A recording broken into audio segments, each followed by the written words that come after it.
news this evening. US President Donald Trump has announced sweeping 25% tariffs on all goods originating from India, along with an additional unspecified penalty over India's continued oil trade with Russia. The new tariffs will take effect from August 7th, but there is still no clarity on the scope or nature of penalties. The move adds fresh uncertainty to prospects of a bilateral trade deal between Washington and New Delhi. In response, Prime Minister Narendra Modi has taken a defiant stance. Addressing a rally on Saturday, he urged citizens to support locally made products, saying whatever we buy, there should be only one scale. We will buy those things which have been made with the sweat of Indians. The message aligns with his government's ongoing Make in India initiative. In Washington's strongest criticism yet, White House Deputy Chief of Staff Stephen Miller accused India effectively financing Russia's war in Ukraine. He added that President Trump considers India's actions unacceptable. Despite the tensions, India is significantly ramping up crude oil imports from the US. In FY26, volumes are expected to rise by 150% year-on-year, with imports already up 114% in just the first quarter. The share of US crude in India's overall import basket jumped from 3% to 8% in July FY26. Government sources in New Delhi have defended India's purchase of Russian oil, calling it critical for maintaining domestic price stability. They emphasized that all international protocols were followed and noted that India's increased Russian oil imports helped stabilize global markets after Brent crude spiked in 2022 over fears of supply disruptions.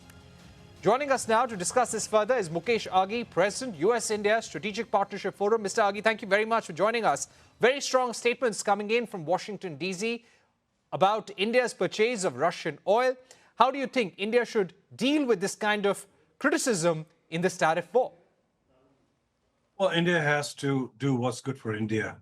And it's not just India which is buying Russian oil. You look at China, which is buying a much bigger volume. You look at the Europeans, their consumption of CNG has not gone down. In fact, it has gone up. So I think it is in the sovereign interest of India to buy what needs to buy.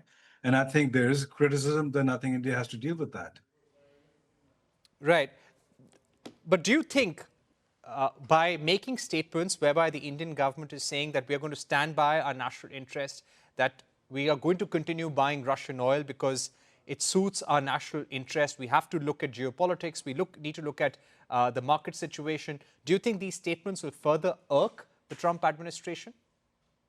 Well, sometime I think you need to basically go do what you need to do without announcing it.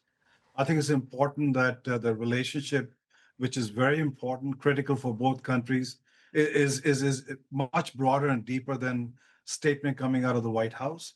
But more important is I think we need to figure out how to basically manage those statements coming out. And I think that's where Delhi can play a little more proactive role to ensure that you're able to communicate more with the White House.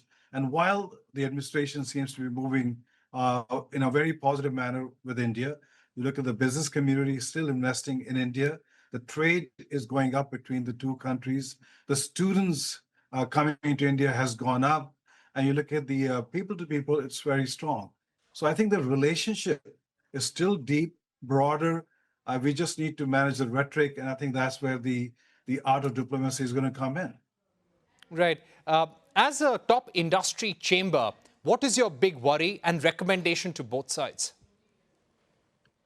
Well, we need to bring the rhetoric down, both from the White House and also from Delhi. It is important that we are able to tone that down. And what we are seeing is, as you mentioned in an early broadcast, that India procurement of US energy has gone up dramatically, and its procurement from Russia is coming down.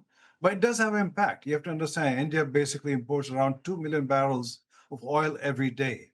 And it cannot switch overnight to the Middle Eastern and other countries, because that's going to drive the global price of oil up and up and up, which has an inflationary impact in India. So I think India needs to work closely with the administration to see where it serves India's interest and serves US interest and find the right balance.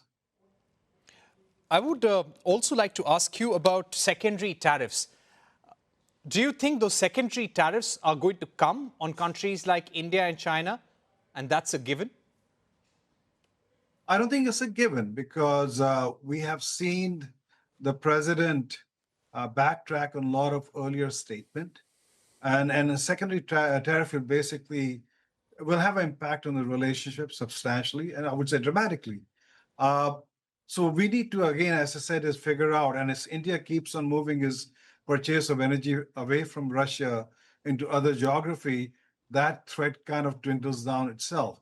But at the end of the day, you have to understand you have a nation of 1.4 billion people, is a sovereign nation. It has to decide what's good for its people. And on that basis, I think, but at the same time, we need to bring in more art of diplomacy, art of communication, to tone down the rhetoric on both sides. What do you think is the missing link right now? From India's side, we gave a very good deal. This is what government sources indicate to us. But what is the Trump administration actually seeking? What is the sticking point? Is it only Russia's oil? Is it agriculture, dairy, all of it? Do they want more investments? What would it take, according to you, to clinch the deal? I believe while the administration between or the trade negotiators have come to a terms of agreement, I think a call between the president and the prime minister will clinch the deal. Now they have their own limitations, which is understandable, but at this stage, I think it's important that there is some kind of a communication happening directly between the prime minister and the president to ensure that they're able to serve each other's country's interest in a proactive manner. So I would say that while all the ducks are lined up, a call will make a big difference. Right. What is your worry? At the current levels, how will US India business and trade be impacted? And if more tariff and penalties were to come India's way, what could that lead to? Well, you look at 25% tariff. India is higher than Japan, higher than Indonesia, and higher than Vietnam. And when we're looking at de-risking supply chain from China into India, that becomes challenging itself. And I think from an India perspective, the government can recalibrate some of the PLI schemes, focusing on incentive, lowering the taxes to some of these exporters, and manage that 25% tariff in a proactive manner. Because when you look at the investments, they're still going up from the US companies in India. When you look at the global capability centers, they're building more and more in every aspect. So India does become a critical sourcing for the US companies. It also becomes a critical market opportunity for US companies. And I've cited several times how Apple started almost 4 years ago from scratch. And now 44% of the phone in the US are coming from India, but Apple also has gained domestic market. So I think it's a combination of the two which we need to figure out and take this forward between the US and India. Right. My final question to you would be, what is at stake in case this relationship goes down because of these trade differences? What is the long-term impact that both countries must keep in mind if this trade deal were to not work out? Well, you have to understand that the relationship is broader than just trade itself.